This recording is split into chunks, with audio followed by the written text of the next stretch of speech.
Hi everyone, welcome to the Module 4 overview video.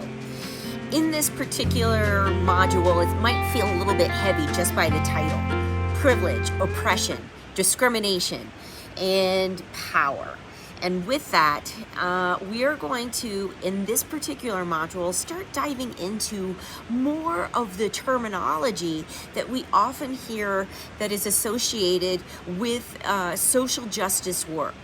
So you're going to explore topics like microaggressions, microassaults, macroaggressions. How does this potentially play out in our own lives? And what does that look like? What does that feel like? And specifically, how does that impact the work that we do? We're going to take an opportunity to think about that all of us discriminate. It is part of who we are as humans. And because of those discriminatory thoughts and actions we potentially might take, we have to be very thoughtful about the ramifications or consequences, positive or negative, that might come from that discriminatory behavior. I often think back to our early times as humans, right? To discriminate, if we think about it from a very basic sense of the word, was instrumental to our survival, because we were trying to get a sense of, is this animal going to eat me? Is this situation safe for me? Is this individual going to propel me to survival? And so instinctually, so much of that is still a big part of who we are. But now in our society, it's also linked to privilege and power. And so we have to be so mindful about how those actions and those discriminatory thoughts potentially impact my day-to-day interactions on a personal and professional level. So my hope is that in this particular module, you'll take some opportunities to reflect on your own experiences, potentially being the receiver of micro assaults, micro insults, and potentially the giver. And with that, it brings us all power. My hope is that that's what this module will do. Now, in order to do this work, in the Gorski and Pathini book, we're going to explore our equity literacy and what that exactly means in our personal and our professional lives.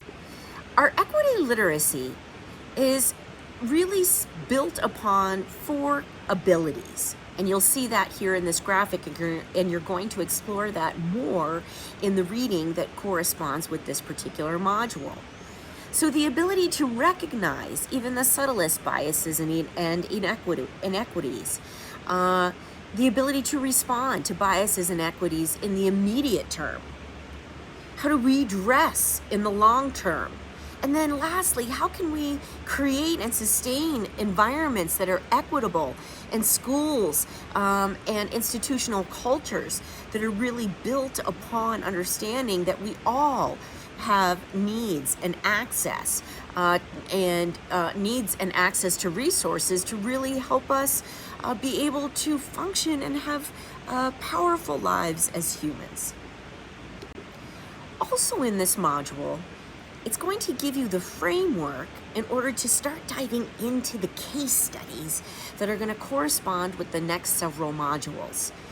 And you'll see here that the case analysis process that corresponds with Gorski and Pathini is 7 steps. So as you're diving into these cases, you're going to think about step 1. Identify the problem or problems posed by the case. Step 2, take stock of varying perspectives. Step 3, consider possible challenges and opportunities that are coming forth through the case.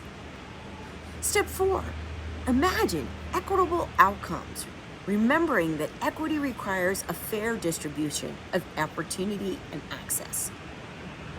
Step 5, brainstorm immediate term responses. Step 6, brainstorm longer-term policy and practice adjustments. And lastly, step 7, craft a plan of action. And that's all going to be hypothetical in some of these cases, but really getting you to think about how can these cases really allow me to think deeply about my own practice as an educator and potentially what's happening in my personal life. All right, as always, please don't hesitate to reach out if you have any questions at all, if you need a little bit of wiggle room, if you're questioning and you want more insight into these concepts that we're starting to explore. Please don't hesitate to reach out. Thanks.